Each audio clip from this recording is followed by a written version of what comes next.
বন্ধুরা, আজকে আমি একটা আচার বানিয়ে দেখাবো আপনাদেরকে, যেটা খুব একটা ইম্পর্টেন্ট।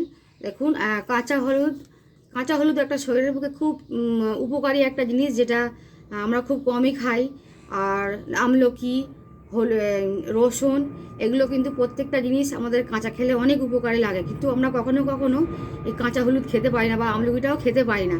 তো আমি একটা বুদ্ধি করে চেষ্টা করলাম যে এইটা দিয়ে আচার বানিয়ে নিই, যাতে সবাই খেতে পারবে। আপনারা ভাত দিয়ে, রুটি দিয়ে খেতে খেতে পারবে, সেই জন্যই আমি আচারটা বানিয়ে দেখাবো।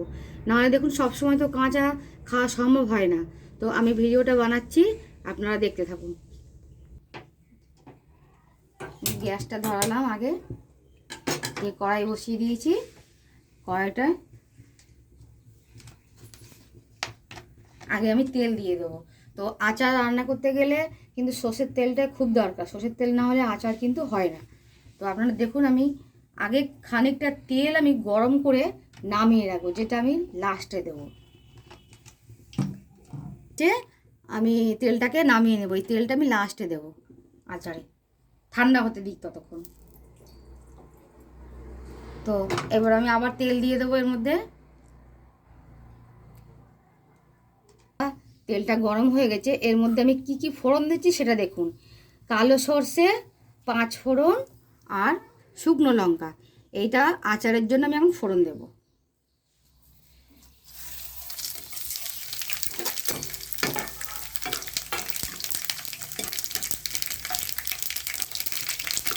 মোটামুটি ফোড়নটা বেশ কালো কালো মানে হয়ে গেছে ফোড়নটা। এর মধ্যে আমি এই গোটা রসুনগুলো দিয়ে দেবো।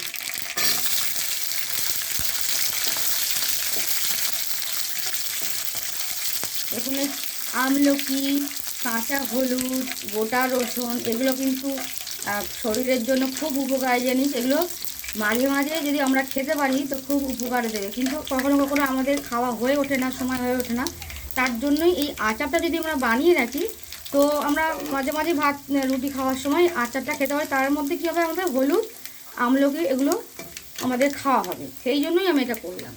এবারে আমি হলুদ দিচ্ছি এর মধ্যে। এগুলো ডিপ ফ্রাই হবে না, জাস্ট হালকা আমি করে ভেজে নেব। খুব যে ভাজবো তা না, বেশি ভাজলে প্রত্যেকটার এমনি সব কিছু রান্না করলে তার গুণাগুণ কমে যায়। তো এটা আমি যার জন্য হালকা করে ভেজে নেব, খুব বেশি ফ্রাই করবো না। তো এর মধ্যে যাবে কাঁচা লঙ্কা, একটু আচারটার মধ্যে একটু ঝাল ঝাল ভাব থাকবে এবং টক টকও ভাব থাকবে। তার মধ্যে আমরা কাঁচা হলুদ, আমলকি গুণাগুণ সব পাবো এই আচারের মধ্যে।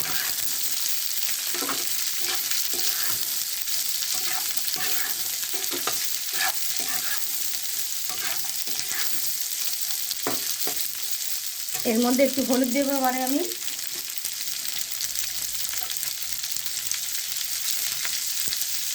একটু গুঁড়ো হলুদ দিলাম, একটু ধনের গুঁড়ো দিলাম,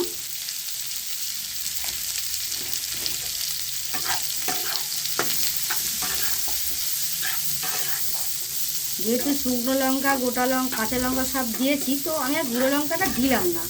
একটু দেওয়া যাবে, তবু আমি দিলাম না। তো এর মধ্যে কী করে, বেশি ভাজবো না, জাস্ট হালকা ভেজে নেবো। নুন দিতে হবে এবারে। তো টকে আচারের মধ্যে একটু নুনটা বেশিই লাগে, আপনারা জানেন সবাই। টক টক আচার যখন করি আমরা, আমাদের একটু নুনটা আমরা ইউজ করি বেশি। অল্প একটু এর মধ্যে জল মেশাবো।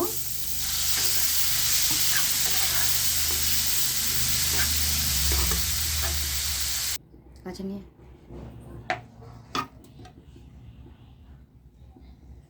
এইবার বন্ধুরা আমি এর মধ্যে, যেহেতু এটা আচার হবে তো একটু টক আমাকে দিতে হবে, তার জন্য আমি তেঁতুলগুলো দিয়েছি। তো অনেকে আছে কি, ওই যে ভিনিগার পাওয়া যায়, ভিনিগারও দেয়।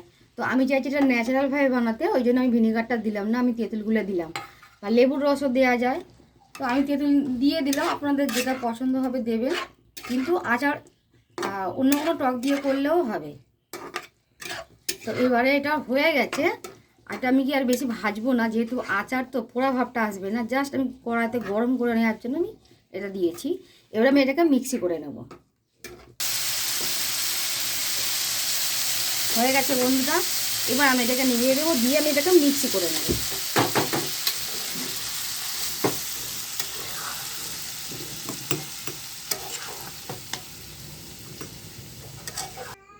এবার আমি এটাকে মিক্সি করে নেব, যেন পুরো মিহি না হয়, জাস্ট আমি একটুখানি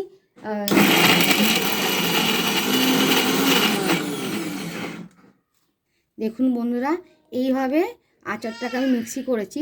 আমি এই বয়মের মধ্যে, কাঁচের শিশিরের মধ্যে এটাকে ভরে দেবো।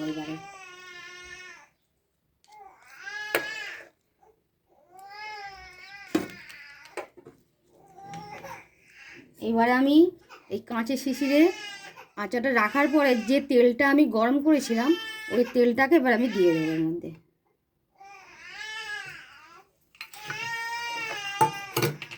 দেখুন বন্ধুরা, আমার রেডি হয়ে গেছে আমলকি কাঁচা হলুদের আচার। শীতের জন্য কিন্তু এটা প্রচুর উপকারে লাগবে। আপনারা কিন্তু বাড়িতে অবশ্যই ট্রাই করবেন। আর এটা ভাত রুটি দিয়ে, ডাল ভাত যখন সবজি খাবেন আর রুটি দিয়ে, খুবই কিন্তু ভালো লাগবে। আর এটা প্রচুর হেলদি, যেহেতু আমলকি আর কাঁচা হলুদ আমাদের শরীরের জন্য খুবই দরকার।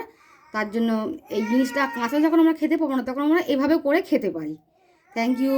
আর আমার ভিডিও যদি ভালো লাগে, আপনারা অবশ্যই লাইক কমেন্ট করবেন, শেয়ার করবেন। Thank you.